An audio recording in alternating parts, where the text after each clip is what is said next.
Hadirin yang saya hormati, saya tekankan lagi beberapa hal yang harus saudara-saudara lakukan dalam upaya pencegahan kebakaran hutan dan lahan. Tadi sudah sampaikan sebetulnya secara detail oleh Pak Menko Polhukam. Saya ulangi. Yang pertama, prioritaskan upaya pencegahan. Jadi pencegahan harus diprioritaskan. Jangan terlambat. Di negara besar pun ada kejadian kebakaran yang gede-gede ada. Saya kira saudara-saudara tahu semuanya. Sampai ada kota yang ikut terbakar. Hal-hal seperti ini betul-betul harus kita jadikan pelajaran. Sekali lagi, prioritaskan pencegahan, jangan terlambat. Karena kalau sudah terlambat kita guyur dengan waterbombing sebanyak apapun, pengalaman kita sudah terlanjur sulit. Jadi api boleh keluar kecil tapi segera dipadamkan. Sekali lagi pencegahan diprioritaskan.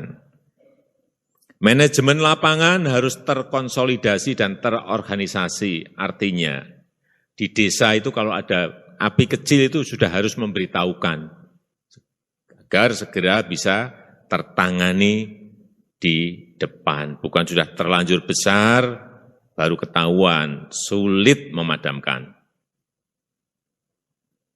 Semua harus digerakkan untuk melakukan deteksi dini. Monitoring di area-area yang rawan hotspot. Saya kira kita sudah tahu ini, kita sudah ngerti semuanya kok. Di mana sih yang rawan, di mana sih yang harus diwaspadai, dan update informasi setiap hari sehingga kondisi harian di lapangan itu terpantau harian. Kondisi di lapangan terpantau setiap hari. Manfaatkan teknologi untuk monitoring ini dan pengawasan dengan sistem dashboard. Hati-hati, begitu kebakaran meluas itu kerugian tidak hanya juta atau miliar. Saya pastikan larinya pasti ke angka triliun. Hati-hati. Belum kerusakan ekologi ekosistem kita. Yang kedua, infrastruktur monitoring dan pengawasan harus sampai tingkat bawah. Saya melihat dulu di Rio, saya lihat bagus, sudah memiliki sebuah aplikasi teknologi yang bisa cek sampai bawah.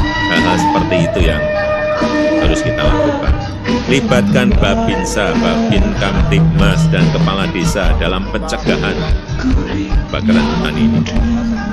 Berikan pendidikan edukasi yang terus-menerus kepada masyarakat, kepada perusahaan, kepada korporasi, terutama di daerah dengan kecenderungan peningkatan hotspot.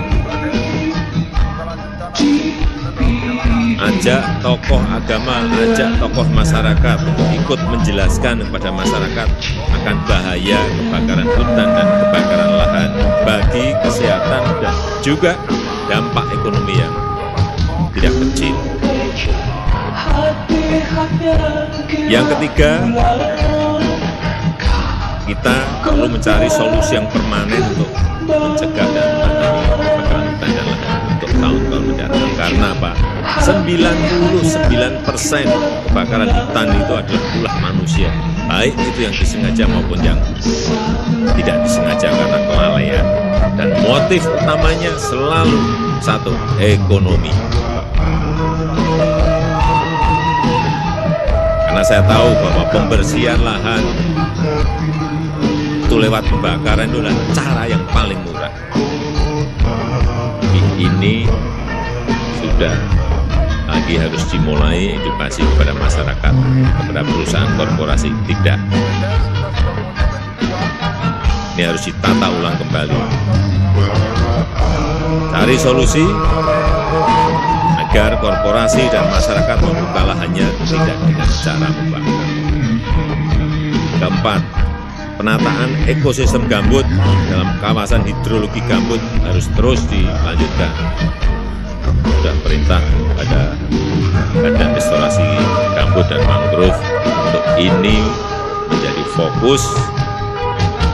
Kawasan hidrologi gambut, pastikan permukaan air tanah tetap terjaga dalam kondisi yang tinggi. Buat banyak embung, buat banyak kanal, buat sumur bor dengan berbagai teknik pembahasan lainnya sehingga yang namanya lahan gambut tetap basah. Kita sudah mengerti semuanya, saya nggak perlu menjelaskan mengenai ini. Yang kelima, saya ulang lagi, jangan biarkan api membesar, jangan terlambat, sehingga sulit dikendalikan. Kelima ini penting, jangan biarkan api membesar, jangan terlambat, sehingga sulit dikendalikan.